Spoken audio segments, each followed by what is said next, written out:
First kasal is 21 November 2008.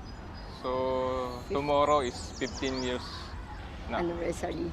So we will be celebrating our anniversary tomorrow. Our 15th 15th. year. Yeah. For the third time, tama ba? For the third For time. the third. Third time. Hindi, syempre. Kailangan, talaga, ma-receive ang sacrament of marriage sa matrimony sa Catholic Church kasi Catholic Hey, have you ever tried really reaching out for the other side? Maybe climbing on rainbows, but baby, here goes. Dreams there for those who sleep. Life is for us to keep. And if you're wondering what this song is leading to,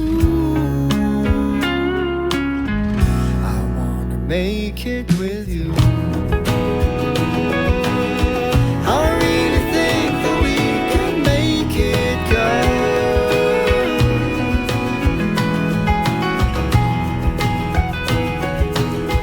I really think that we can make it, girl.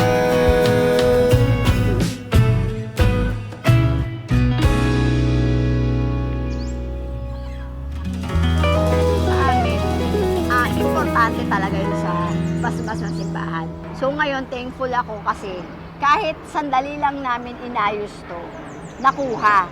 At saka nagawan talaga ng Lord. Nagawan talaga ng time. Ibig sabihin, God's grace na talaga siya. Gusto na ng Diyos na talagang after 15 years. Yun naman rin yung sabi ko na dapat at least 10. Actually, dapat 10.